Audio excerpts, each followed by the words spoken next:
Hello बच्चों, let's read the question. Here assertion region based question is given. First statement is assertion A is true, region R is true and region R is a correct explanation for assertion A.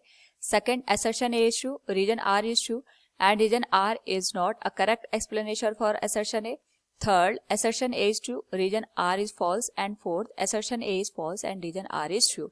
Here assertion is given as a man is in a closed cabin falling freely experience weightlessness and reason is inertial and gravitational mass are equivalent. Now to answer this question, first we will discuss here the key concept, and here the key concept is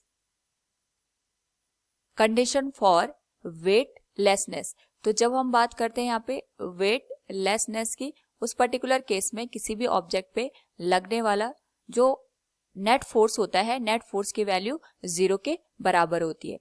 particularly ये हम cases study करते हैं when हमारे पास एक कोई lift है, वो free fall की कंडीशन को यहाँ पे ऑब्टेन करती है. उस पर्टिकुलर केस में भी हमें वेटलेसनेस की कंडीशन ऑब्टेन होती है. साथ में we will compare here the inertial and gravitational mass. दोनों में यहाँ पे एक बेसिक डिफरेंस होता है कि हमारे पास यहाँ पे इनर्शियल मास कब हम कंसिडर करते हैं एंड ग्रेविटेशनल मास कब कंसिडर किया जाता है. We will discuss here both. From the given question, assertion is given as a man in closed cabin falling freely experience weightlessness. इसका मतलब ये हो गया कोई पर्सन है जिसको हमने यहाँ पे एक क्लोज कैबिन में रखा हुआ है और वो एक तरीके से यहाँ पे फ्री फॉल कर रहा है. तो उस केस में जो ये पर्सन यहाँ पे कैबिन के अंदर है वो वेटलेसनेस की कंडीशन को फील करेगा. तो सबसे पहले पर्सन पे लगने वाले फोर्सेस को हम देखते हैं. यहाँ पे इस पे एक तो डाउनवर्ड डायरेक्शन में अगर मैंने इसका मास m मान लिया तो यहाँ पे फोर्स काम करेगा mg, क्योंकि जो कैबिन है ये हमारे पास यहाँ पे फ्री फॉल कर रहा है. फ्री फॉल करने के का मतलब ये हो गया जो कैबिन का एक्सेलरेशन होगा that will be equal to acceleration due to gravity that is g. Now यहाँ पे जो पर्सन है, अगर हम इस पे लगने वाले नेट फोर्स को कैलकुलेट करें with respect to the ground से अगर हम इस पर्सन पे लगने वाले फोर्सेस को देखें तो हम यहाँ पे शूडो फोर्स का कॉन्सेप्ट लेंगे, क्योंकि जो कैबिन है ये डाउनवर्ड डायरेक्शन में मोशन कर रहा है विद एक्सेलरेशन a. तो इसकी वजह से यहाँ पे जो पर्सन है इस पे एक शूडो फोर्स लगेगा in the opposite direction of the motion of the cabin. यानी जिस डायरेक्शन में कैबिन मोशन कर रहा है उसके जस्ट अपोजिट डायरेक्शन में हम पर्सन पे एक शूडो फोर्स लगाएंगे that will B of the value m into a. Now यहाँ पे अगर हम देखें तो जो नेट फोर्स की वैल्यू होगी ma और mg दोनों अपोजिट हैं, तो हम लिख सकते हैं mg माइनस ma. इस पर्टिकुलर केस में जो कैबिन में का एक्सेलरेशन है वो g के बराबर है, तो जो नेट फोर्स की वैल्यू आएगी that will be equal to mg minus mg that is equal to 0. यानी जो इसका जो टोटल वेट है ये 0 के बराबर होगा, which is the weightlessness condition, जो कि यहाँ पे एक वेटलेसनेस की कंडीशन को शो करता है. तो जो हमारे पास असर्शन का पार्ट है इट इज करेक्ट वन.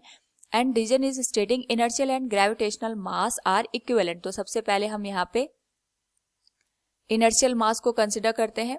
तो जो इनर्शियल मास होता है हमारे पास, अगर हम इसकी बात करें तो ये हमारे पास आता है न्यूटन के सेकंड लॉ से.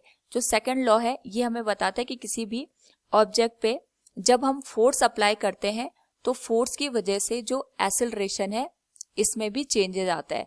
यानी एक तरीके से हम ये कह सकते हैं कि किसी भी ऑब्जेक्ट पे लगने वाला जो एक्सेलरेशन होता है इसका जो कॉज होता है ये फोर्स ही हमारे पास यहाँ पे कॉज होता है. तो एक तरीके से हम ये कह सकते हैं कि एक्सेलरेशन की जो भी वैल्यू हमारे पास ऑब्टेन होती है that is due to the value of the force. और अगर मैथमेटिकली हम इसी स्टेटमेंट को लिखें तो ये हम इस तरीके से लिख सकते हैं force is directly proportional to a. यानी ए यहाँ पे हो गया एक्सेलरेशन, जो हमारे पास यहाँ पे एक्सेलरेशन होता है वो डिपेंड करता है फोर्स के डायरेक्टली प्रोपोर्शन पे. और जब हम यहाँ पे प्रोपोर्शनलिटी का साइन हटाते हैं तो हमें एक कांस्टेंट देखने को मिलता है, और जो ये कांस्टेंट के होता है यही हमारे पास यहाँ पे मास के बराबर होता है. So we can write it will be F equals m into a. तो जो मास हमें यहाँ पे ऑब्टेन होता है इसे हम यहाँ पे इनर्शियल मास का नाम देते हैं. यानी एक तरीके से ये हमें फोर्स और एक्सेलरेशन के का जो रेशियो होता है, अगर हम इनर्शियल मास को यहाँ पे ऑब्जर्व करें तो inertial mass is a ratio of force applied on an object, और उस फोर्स की वजह से जो एक्सेलरेशन प्रोड्यूस होता है उसका जो रेशियो हमें देखने को मिलता है ये इनर्शियल मास को इंडिकेट करता है. नाउ अगर हम बात करें यहाँ पे ग्रेविटेशनल मास की, तो जो ग्रेविटेशनल मास होता है it is due to the force experience between a pair of object, यानी हमारे पास अगर दो ऑब्जेक्ट दे रखे हैं ए और बी, इन दोनों ऑब्जेक्ट के बीच लगने वाला जो ग्रेविटेशनल फोर्स होता है, उस ग्रेविटेशनल फोर्स की जो वैल्यू होती है it is given as F equal G into M1 M2 divided by R square. तो जो ये ग्रेविटेशनल फोर्स होता है, इसमें जो मासेस हम इंक्लूड करते हैं इनको हम ग्रेविटेशनल मास का नाम देते हैं। बेसिकली जो ग्रेविटेशनल मास होता है इसको हम यहाँ पे बैलेंस स्केल से मेजर करते हैं। बैलेंस स्केल से मेजर करने का मतलब ये हो गया, जैसे हम यहाँ पे बीम बैलेंस का यूज करते हैं, उस पर्टिकुलर केस में हमारे पास जो मास होता है that is equal to the gravitational mass, वो हमारे पास यहाँ पे ग्रेविटेशनल मास के बराबर होता है।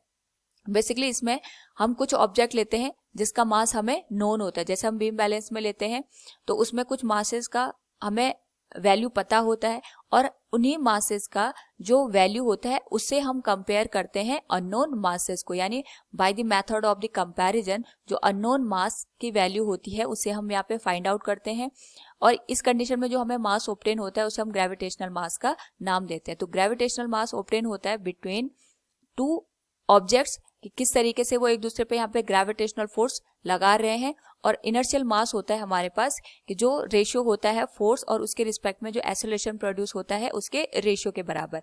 नाउ अगर हम यहाँ पे इनके इक्विवेलेंसी की बात करेंगे तो जो हमारे पास इनर्शियल मास होता है और जो ग्रेविटेशनल मास होता है दोनों ही एक दूसरे के इक्विवेलेंट होते हैं।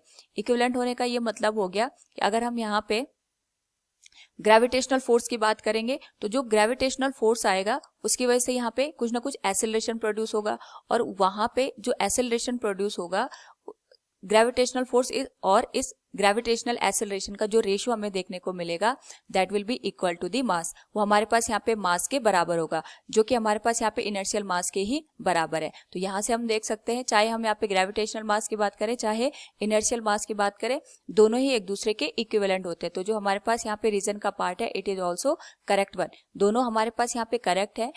सो फ्रॉम द गिवन क्वेश्चन हमारे पास असर्शन और reason both are individually correct, but यहाँ पे जो रीजन है it is not explaining anything about the assertion.